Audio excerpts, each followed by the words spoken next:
You're listening to the Jim Murphy Radio Show on WHCM, MurphCast.com, and HarperCollege.edu.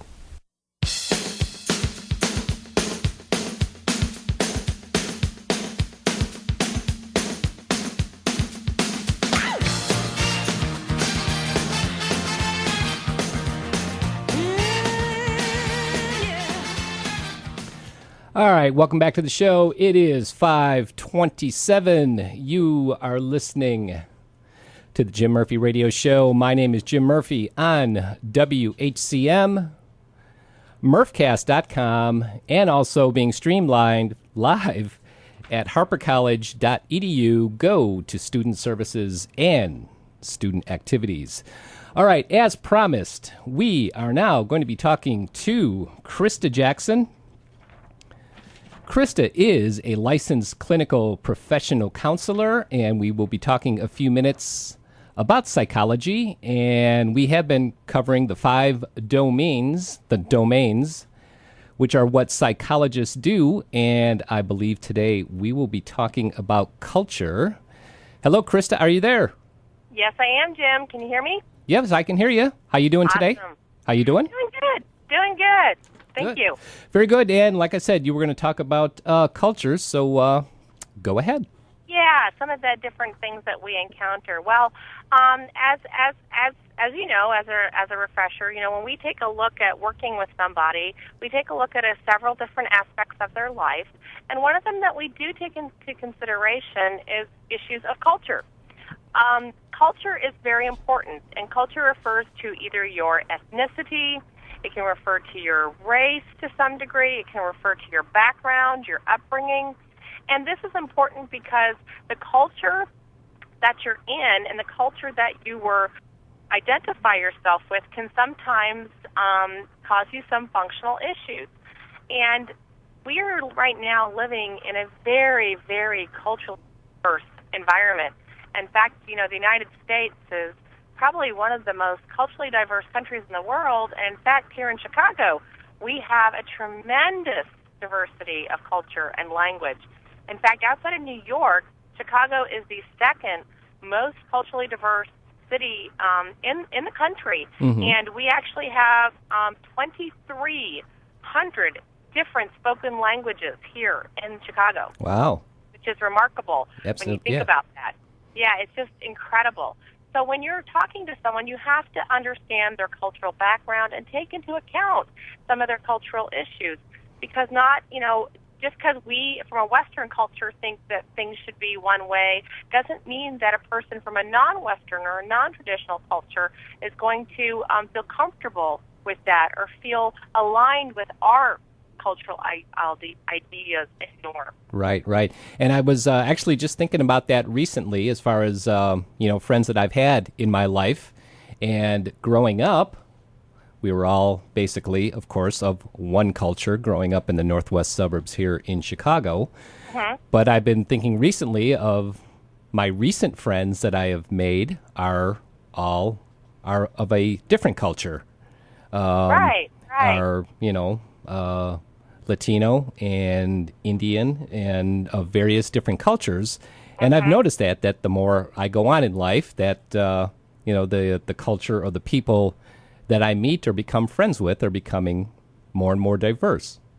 Right. And what's happening is more and more mixing of cultures, mm-hmm. which is fantastic, that we're learning about each other and we're having more contact with each other, but can also be frustrating too.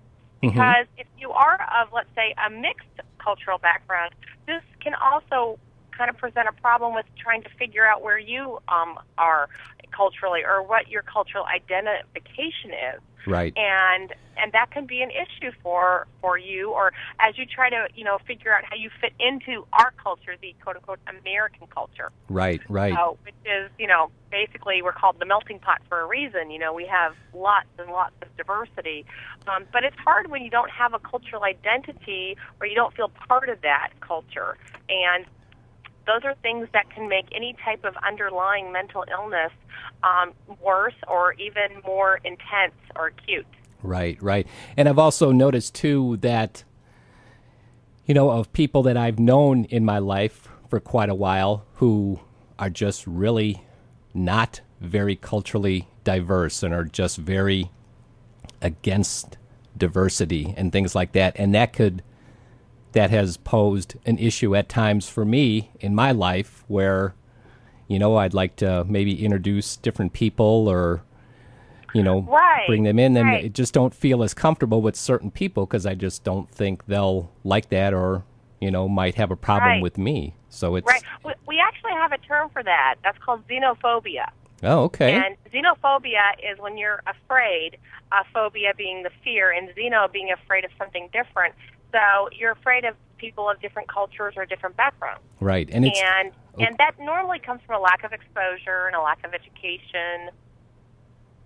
But it can make it very challenging to interact with those individuals, especially in today's, cultural environment, and the fact that we do have lots and lots of, different behaviors to understand from different perspectives. Right. And it just makes it sometimes kind of difficult to not know what to say around certain people, if certain people are going to like that. And I don't know sometimes if I should just not care about that and just say whatever I want and don't worry if they get upset with it, or if I should, respect that, or I don't know. But yeah, it can pose a challenge when you try to do the right thing.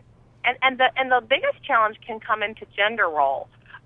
Each culture, has an identified expectation of behaviors based upon gender, and that can become a really big problem. In some cultures, we have certain behaviors that are, stereotypically female or stereotypically male, and then we are faced with a culture where that's not the case. It can be very, very, discerning, and it make you uncomfortable. Right. So we have to remember that just because we're comfortable with how we identify or classify our gender, it might not be the case for everyone around us. Right. Well, it certainly is a challenge, and like I said, I've identified it, but it's just hard to know what to do. But yeah, we are getting more and more diverse, and I recognize it in my own life as I go on. I get more diverse. It doesn't bother me, but for some people, Right. It does. Well, the key is education and exposure. The more we can educate each other about our cultural differences, the better, and the more we can expose each other to our cultural differences, the better. Right. And we get more and more comfortable, because basically it's fear of the unknown, and we get more comfortable with something the more we know about it, and of course the more comfortable we get with it, the less we feel in opposition to it or kind of, set apart from it. Right. Okay, well, once again, I thank you very much for being on the show. I know you're very busy, and I will let you get going. Jim. It's always a pleasure. Okay, and if people want to get in touch with Krista, her email is Krista, Krista, AM Jackson @yahoo.com. And where else can they get in touch with you? They can call me at Harper College through the main number, which is 847-925-6000. Ask for the psychology department and ask for me. Okay. All right, Krista, thank you very much, and we will do it again next Tuesday. Absolutely looking forward to it, Jim. Thank you. All right, take care. Bye-bye. Bye. That was Krista Jackson. She is a licensed clinical professional counselor, and that was our psychology segment for this week. And I will now roll into a couple of PSAs, and I will be right back right after this.